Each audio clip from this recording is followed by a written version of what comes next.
Welcome back. Today, we're jumping into a really fun little tech mystery. It's a story all about a simple goal, a super baffling problem, and, honestly, a pretty clever solution. So let's get right into it. The case of the silent switch.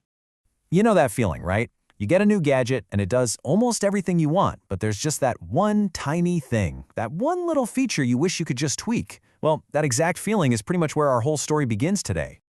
All right, so let's meet our main character, Ethan. Now, Ethan wasn't trying to do anything crazy. He wasn't rewriting the operating system or hacking the planet, nope. His goal was way more straightforward and practical. He just wanted to use a physical switch to turn a fan on and off. That's it. Simple as that. Okay, so here's the setup. Ethan's using this pretty powerful little router to run Docker containers right off a USB disk. And that's a cool way to give the router some extra muscle, but it creates a new problem. That USB drive gets really hot.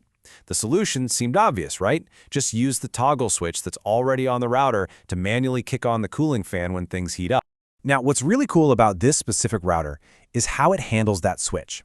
It's not just hardwired to a single function. Instead, when you flip it, the system looks for a script in a special directory and just runs it. This means you can totally customize what that switch does. You can make it control the LEDs, the Wi-Fi, or, in this case, the fan. It's pretty flexible. So the plan is simple. The hardware is more than capable, and the software seems like it's all ready to go. But this is exactly where this super straightforward task turns into a genuine head-scratcher. The plan seemed completely foolproof. Ethan made a script called fan.sh. He put it in the exact right directory, that etsy/gl-switch.d folder. The router's user interface even saw the script and let him assign the fan function to the switch. So the last step should be easy, right? Just flip the switch and enjoy a nice, cool USB drive. So he flipped the switch, and, well, nothing. Absolutely nothing at all. The plan that should have worked perfectly just didn't.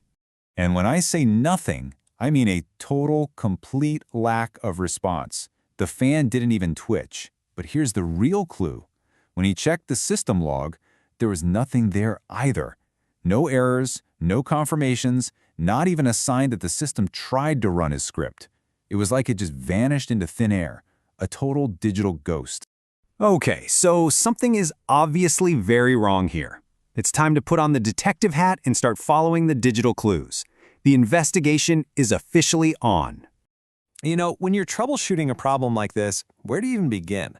What are the first questions you ask? Is the physical switch itself just broken? Maybe the fan's dead? Or is there some deep bug in the software? You've got to start isolating the variables, one by one. Ethan's first move was super methodical and, honestly, pretty brilliant.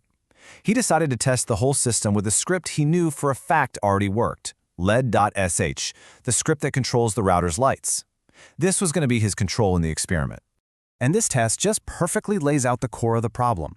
When he assigned the LED script to the switch, boom, it worked like a charm. The lights turned on and off, and the system log actually showed that the action happened. But the second he switched it back to his fan script, complete silence. The conclusion was crystal clear. The physical switch was fine. The system for running scripts was fine. The problem was something specific to his script fan.sh. So, what do you do when you're faced with a system that just refuses to run your script, but happily runs a different one? Well, this is where the clue leads to an incredibly clever workaround. This right here is the aha moment. Ethan realized if this stubborn router is so determined to only run the led.sh script, he's not going to fight it. He's going to use it. He decided to just hijack the LED script and make it do his bidding. The plan was so simple, but so elegant. First, and this is always a smart move, he made a backup of the original LED script. Then, he just opened up that led.sh file, and instead of the commands to control the lights, he put in the commands to control the fan. And finally, he just went back into the router settings and assigned the LED function, which was now secretly a fan controller, to that toggle switch. And this is the key to the whole operation. This one little line of code, which he popped right inside that led.sh file, is a direct command to the fan's hardware controller. It basically says, hey you, go to power level 255, which just means full blast. It's a direct, forceful command that bypasses whatever else was going on. So he assigned his hijack script. He took a breath, he flipped the switch, and it worked. The fan whirred to life at full speed. The workaround was a total success. So the problem is solved, the fan is spinning. But what did we actually learn from all this detective work?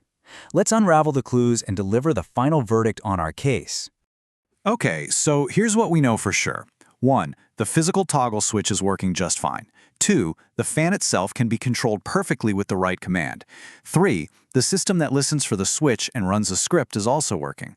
The point of failure is incredibly specific. For some totally unknown reason, the system's switch handler just refuses to execute a script named fan.sh. And that's really the fascinating part of this whole thing. Ethan's cleverness completely solved his immediate problem. His USB drive is cool, and he's got the manual control he wanted from the very beginning. But that ghost in the machine, the reason for the initial failure, was never actually found. That underlying bug is still a complete mystery. So, in the end, it's a huge victory for practical problem solving and just thinking outside the box. But it leaves us with one final nagging question. Yeah, this ingenious workaround is a great patch, but it's not a real fix. So what do you think? What's the real culprit hiding somewhere in that code?